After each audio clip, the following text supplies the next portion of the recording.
Hallelujah. Hallelujah. Are you a letter or are you a spirit?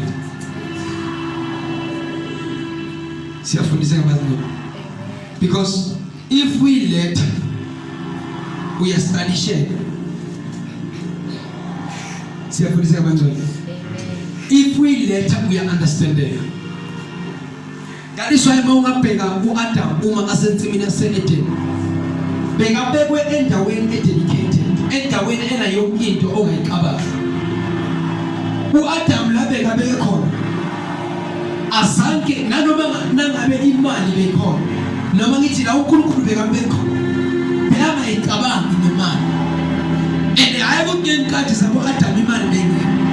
But the way Kuru Pega Petu Adam Gahiko. He even forget about money. Meaning, he was receiving whatever that he wanted. But now, hence he was busy receiving whatever that he acting on. More food than 1 Peter chapter 5. From verse number 8, somewhere there. The devil is prowling like a roaring lion, looking for someone to devour. So, hence, the enemy was studying them. Because of what Adam was a pattern was not the reality. What Adam was a pattern, he was not the reality. So that is why the enemy became a study. Our pegi the one who got against me said, now this is a study issue. Demons, they study you each and every day. Even though they know your weak point. But the mere fact that you are a spirit, they will never find you. That is why Adam was in the why? Because of he was a pattern. Now, the instruction with him, the tree that is in the middle of the garden. The moment you touch it, you will die. You will surely die. So, what Adam no ever beba shooting sing after when go to the start of still. Now the enemy bagas usana bagafika uthayi uNkulunkulu uyasukuma ngahle kule hlahla zofana beba ngasifana noNkulunkulu. That's how the devil works. He speak half truth half lie. Uyazi ukuthi Adam no Eva nabalokuba bensimina sente beba ngazi ukuthi they are like God. They can do things like God. But now someone had to come and convince them until they fall astray. What are you? We are so different. Whoever was, but couldn't do a shocker. Ever market to lose a mess. Agafulega. Mama now the head being a guy. I will let him. That is why I have to lose. In the tree that was in the garden of Eden, Asanka Meshafule, Makosa Aise, Emtinua Kenai, what the Market in the bush, Sebas Bonabaleke, but where for Magati, Amesha, Agafulega. It's a mystery. This is because of the Nilangale, who go to one fast Magashi, Amesha Agafulega, Marabagio Fidot, Amesha Fulega. There is a mystery. A man is a head in future. That is why whoever who's down, what I will say the head. Why? Because of who Adam, who no Christ. The head of the man is Christ. So now the head of woman is a man. So that is why that is why whoever asks, but why the man is connected with Christ. The man is connected with Christ. So now whoever he had with a disconnected daughter, no Christ. Okay, we born in daughter, a disconnected no Christ with him. In a disordered manner. So that is why the little daughter chapter 5. Little the unit daughter Bechala Emma today. Eki enemy more. Meaning 1,000 upon 1,000 demons. They are not a paraquat. Let daughter be my papa market and be taboo. abaketanga asesemasha bejabule. Why? Bequlete ngamadimoni. And this man ohleli lapha emathuneni ngiyacabanga ukuthi bekade ekhaya, bekade abantwana, bekade umfazi. But now when demons come, amadimoni akanandaba ukuthi ufunde kangakanani. Yes. Akanandaba ukuthi unekhaya lihle kangakanani. Akanandaba ukuthi unkosikazi omuhle usebenze ebhenki okwenza. But amadimoni akhona ikhipha indoda. Le ndoda lebehlala ekhaya benabantwana benabonke. But now yaphuma yahlala emathuneni. Imagine ukuthi yadlule emathuneni waseKawamagana. Ubona ubaba akahleli lapha eKawamagana ashaya ushoti eKawamagana. Your father is painful. But into them keeping in, it's a spirit. That is why we have to be very vigilant when we come into the things of the spirit. So this man who was end up on the tomb, it is because of imimoya emgeni. Even then, he was in home studies. Moreover, he was not yet transfigured. Whenever you are transfigured, meaning usufana no Christ, you are no more immortal, but you are an immortal spirit. In other words, you are too complicated. They will try. Bagaza bamthele no poison uhle ungafi. Bathi bara lomuntu singambulala ngani. Ngoba lethi izwi lenkosi uJohn obhale iRevelation. Bamthatha. Bamfaka phakathi edromini. Bafaka ama-swords, bafaka inkemba, balipusha aphezulu entabeni. Itanka la roll. Mabamkhipha bathola usese right. Bayamkhipha bamfaka ebhodweni egcwele amafutha. Bamgcumsela khona ngaphakathi. Still uma angapha ngaphakathi uloku uqhayisa phakathi kwamafutha. You will never kill the spirit. That is why it is lenkosi lingasabi laba ababulala ini inyama kodwa bangakhona ukubulala ini umoya nenyama. Kuphi esihobweni. UAdam wastadishwa ene washawa nomuntu aduze naye. Siyafundisa bazalwane. Ashawa nani nomuntu oqhelene naye. Awuleni bazalwane. Siyafundisa. But there is something that blessed me. Mo Adam no Eve. Baba angisize. Ngisenza iservice yama young couple. Abantu bacabanga ukuthi uma ungakashadanga awukwazi ukufundisa abantu abashadile. Who told you that? When I stand and speak, it is no longer I. It is Christ at work. I know the man who was not married, but yet he was addressing the matters of marriage, yet he was not married, who Apostle Paul. And the people, they were learning, they were growing. Some they were canceling emshadeni yabo. Some they were about to divorce. Kodwa bathisha umuntu ongakashadanga, but imfundiso zabo basiza la. The problem ukuthi uyajaja, you look at out appearance. Lebe bayenza, they were laying hands phezu kwabantu baphila. Ngoba they were seeing Christ doing that. Now Christ was developing their faith.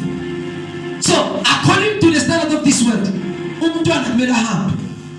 But uma angafundisa ukuthi kumele andise, usondise. Ngoba if akhona ukufundisa ukuthi akhulume, angakhona ukufundisa ukuthi andise. Le cross. And this is something very deep.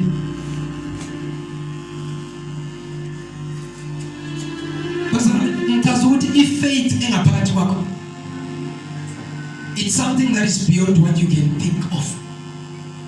That is why kunabantu esibangcwabe baphila because of we are lacking faith. Emini bengikhuluma with my daughter. I think it was the day before yesterday or yesterday. Nithi mina uJesu uthi let the dead bury the dead. Uthi yekela abafile bangcwabane babona.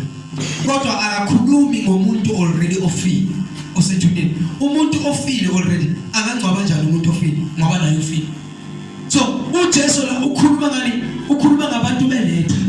If you have carried the letter, now whenever you preach or you minister, you are killing people. Abaphilisi So uthi yekela bafile bagcwele babodwa wena ungisale kuphi emuva ngoba uthi I am the truth and life mina uJesu ukwini ukuphila siyafundiseka kuthi uJesu wini ukuphila that is why mawubheka uJesu lithi izwi he came with life but uAdam usengani ngokufa ukufa kungene ubani ngene ngoAdam ukuphila kusengobani kusengoKristu.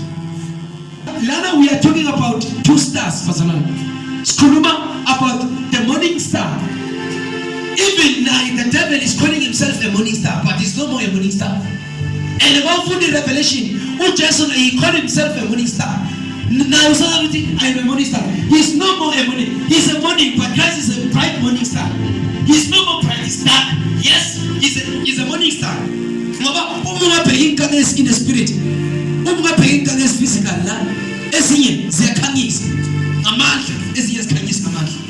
So now the devil is a star, but not a bright. It's no more bright. It's dim. Why the devil was dim?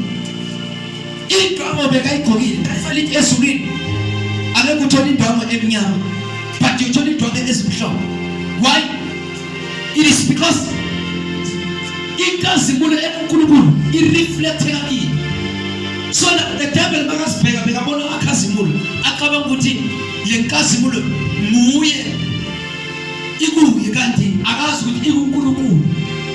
but in pride, my color will be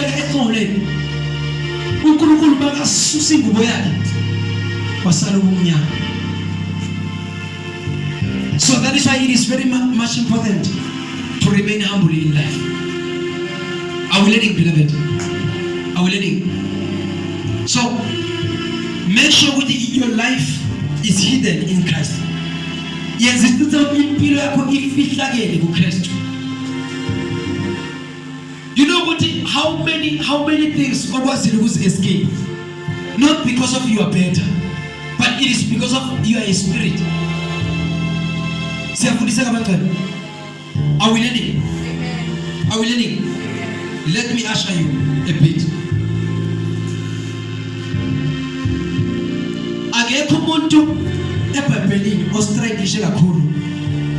Understand the matters of the kingdom.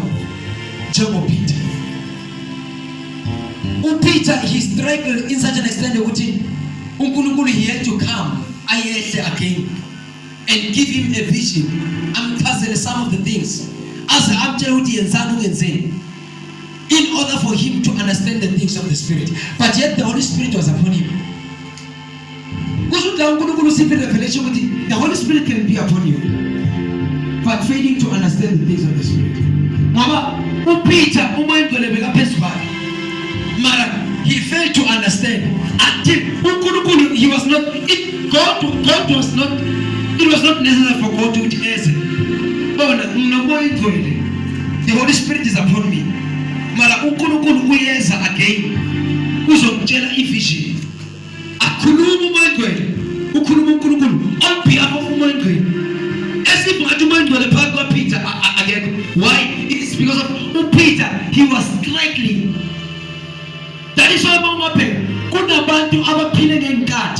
Singapuru, the Kuru and cat is Moses. Moses Magas of up into Atukuru led to open.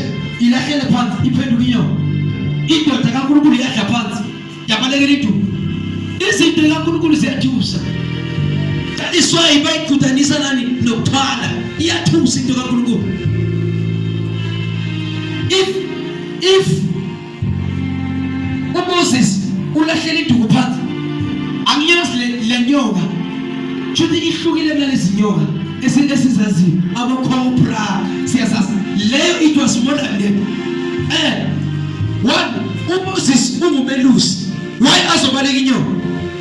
No, we are loose and we are small in you. But why as a Balega at this time? It was unique. It was unique. And about Pega, no Moses, Moba, the wing cutting a Kunuku with a Kuruminabantu. And Master Caesar, could you covenant? Ukuru as a Kulum. Said Kuruma now the sun. Said sekhuluma ini indodana idlala irole yayo. After 32 years uKristu uyahamba ubuyele ekhaya. And then kuna abantu abacabanga ukuthi uma usuriche 60 ukuminister ewusebenze kakhulu. But umbuzo ukuthi uJesu uqala iministry yakhe no ministry kababa under 30 years. He died under 32 years. Someone may say no. Mara akayenzi next Musa. Mara says permanent it is finished. We think that uthi bonke and listen to Jesu ayikhetile wena singathatha iminyaka uze befuna ureach 60 uzuhambe emhlabeni ungakaqedanga lento Jesu akenzile. Mara yena uyikhethe nga2 ngalothi 1.5 years. Mara 32 ubaba mkhulu siyafunisela. So manje sisenkathini bazalwane zikamoyingcwele. Sisenkathini zikabani manje zikamoyingcwele. Uthi Jesu makahamba sekabile emuva uthi angilishina inodo ngitshela ba no mkhulu. The Holy Spirit is with you to guide you, to lead you.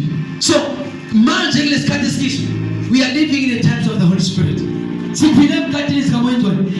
now the Holy Spirit wants to amaze the world. Through the works of the Holy Spirit. That is why last time uma sheshu khulumlo makho uma ubona izinto ziyenzeka uqale uthi hayi lezi zinto zama magic ya lezi zinto ngoba uyothuka nomsebenzi kaMoyingcwele. And amafundamenti lithi izwi lenkosi othuka uMoyingcwele akanakuthethelela kodwa othuka uNkulunkulu usasanda kuthethelela. Listen, if you are blaspheming the Holy Spirit, you will never be forgiven now and years to come. Meaning, you will never be forgiven. So, never rush to open your mouth. Let the Holy Spirit help you to understand. Not unless you learn to accept. But if you don't have a vision or maybe our words will discern and understand what is happening, don't rush to open your mouth. Awuleni bazalwane. Kuna bazalwane esidisi abakhulekela sobakhulekela sizisibili bandla. Because some they blaspheme the Holy Spirit. Abanye bathuka uMoyingcwele akathukwa. He's so sensitive uMoyingcwele. He's sensitive than uJesu. uJesu njani? uJesu ufana nomuntu osebenza esorishi. Ungacaba ukuthi usebenza umsebenzi omuhle. Nabantu uyabona ukuthi bongena etoilet kanyani. Mara kunabantu abasebenza khona esorish phakathi. Nabantu abasebenza ngama waste product. And so we have it. Abanye basafaka ama-mask. They eat uJesu njalo. uJesu noma wenza amanyana. uJesu noma wenza amanyana uyangena. Noma so wenzeka uyangena. Mara uMoyingcwele is so sensitive. Akafani noJesu. So that is why whenever you blaspheme against the Holy Spirit, you will never be forgiven. The Holy Spirit is so sensitive. That is why when you see the works of power, don't rush to open your mouth.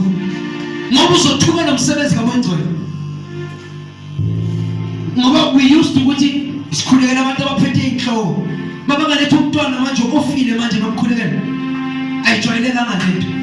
I believe in power.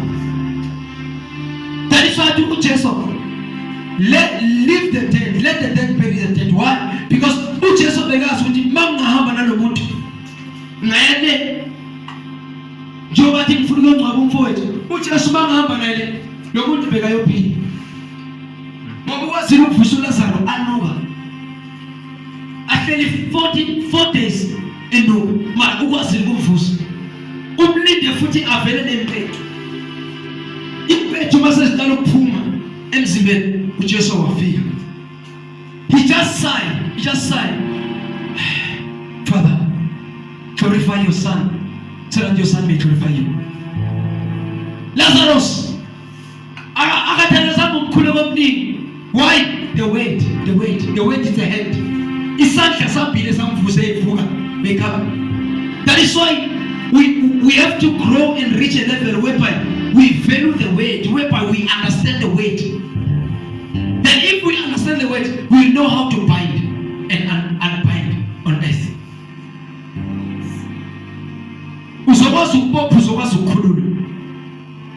Through what? Through the word. And the word is not far. That you can send someone with it. The word is in your mouth. Elijah makakhuleka akhulekela imvula uthumela inceku yakhe ukuthi ihambe iyo-observe.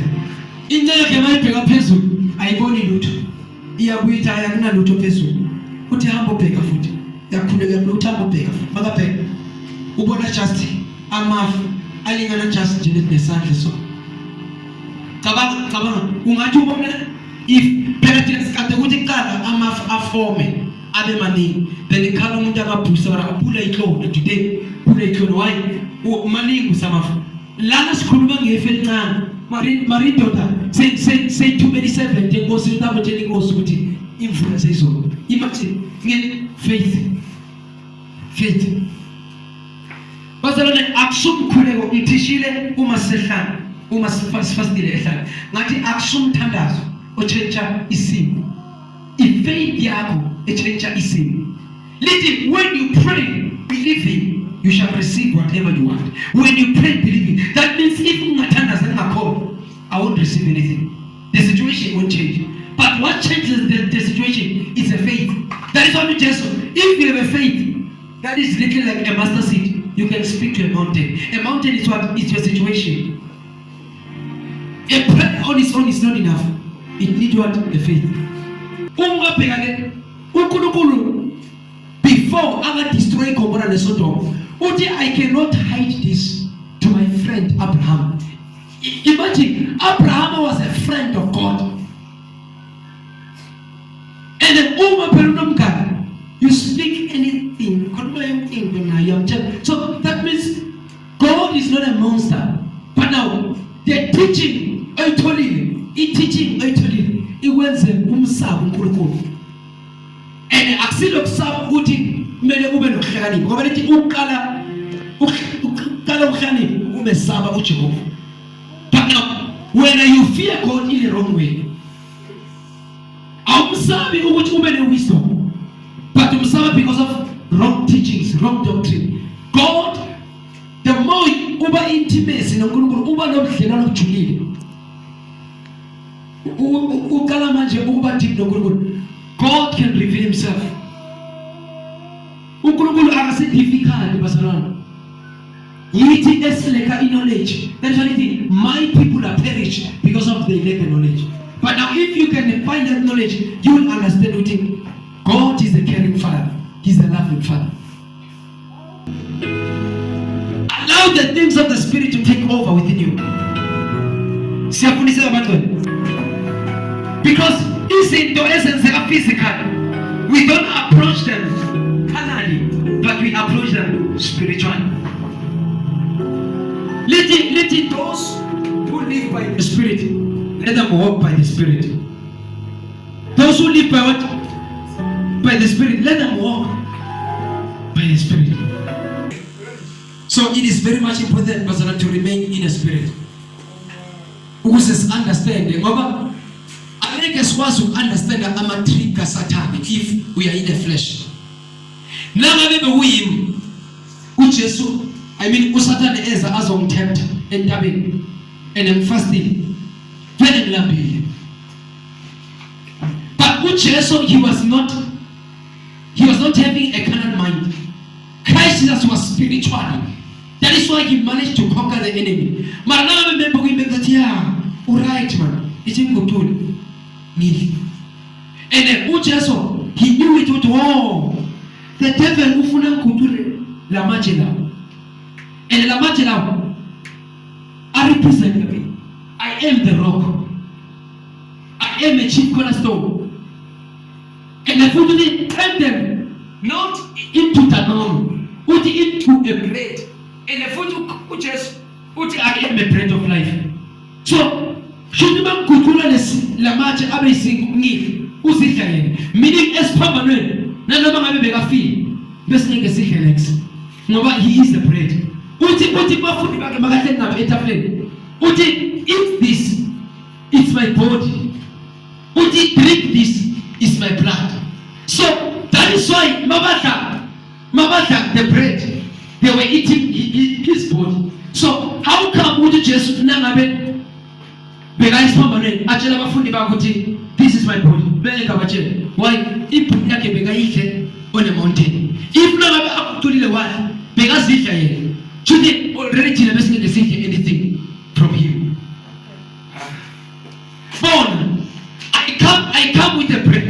Ngithenga isinkwa kadasana. So uma ngingasithenga ngithi ngize naso endlini, mara mangafika ngasidla, usho ukuthi still ngize ngiphethe isinkwa la kimi.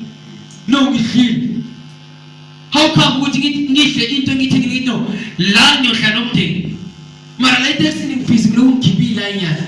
Makufika la kuphelile maqeda ngiphethe iplastic ngithi hayi ngisaphethe isinkwa. No, opportunity. So now, understand the matters of the kingdom.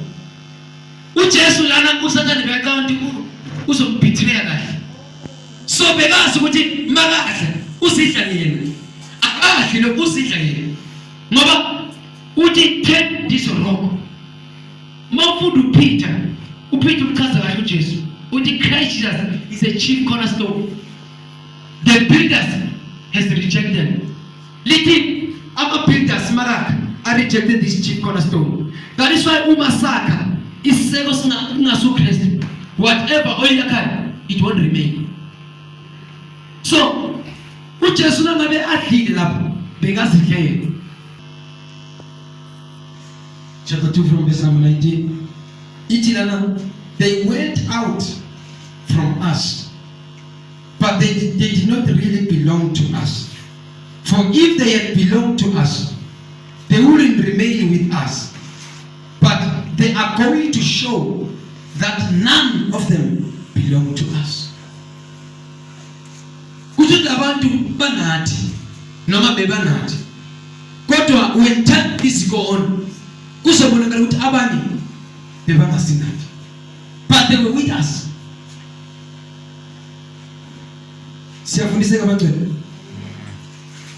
Are we learning? Are we ushered into the mystery of Christ? Siyafundiseka. Okay. Asiyeni la bazalwane. Asiyeni la ku second John. Second John. Verse number 7. I say this because many deceivers who do not acknowledge Jesus Christ as coming in the flesh have gone out into the world. Listen to this. Any such person is the deceiver and the antichrist. Verse number 8. Watch out that you do not lose what we have worked for, but that you may be rewarded fully. Anyone who runs ahead and does not continue in the teaching of Christ, you see, not in the law, but in the teaching of what? Of Christ.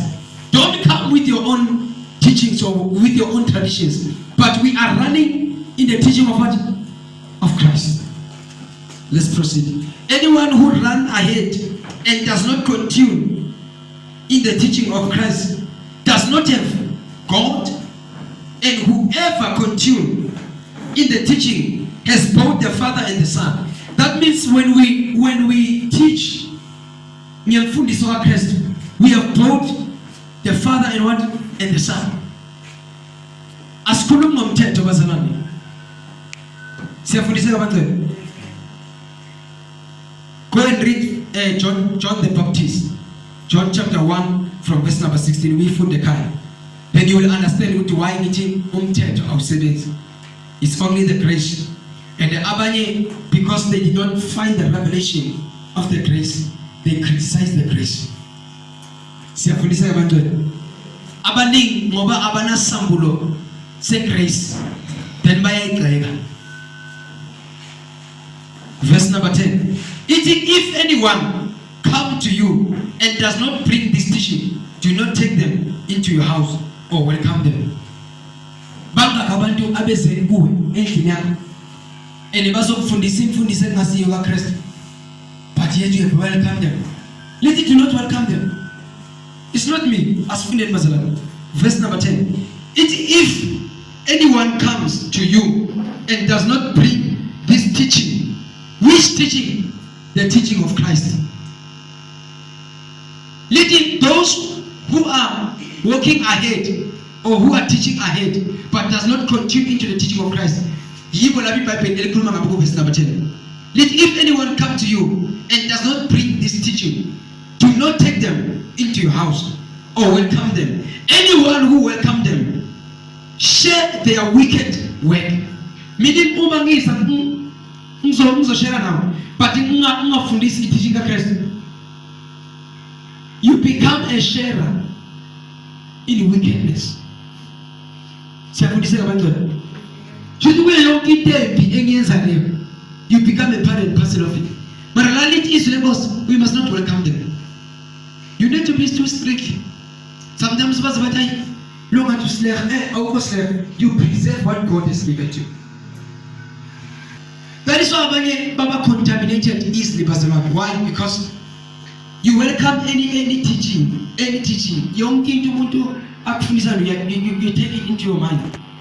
And it's very dangerous to welcome any teaching. You need to be very vigilant as a Christian.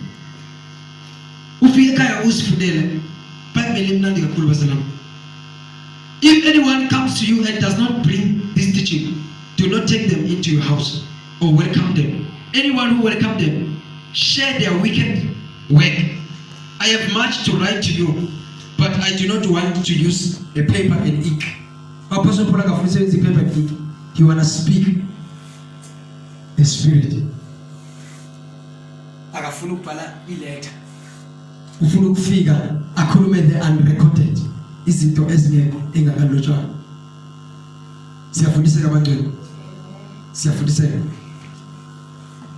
Hopefully sifundeni. Umuntu oyophumala namhlanje uyophuma ugcwele. Go and teach others. Go and share with others. Bazana ivangeli ukuthi si recruit noma si develop abantu. Ungahlali nalento oyifundela. Go and teach others.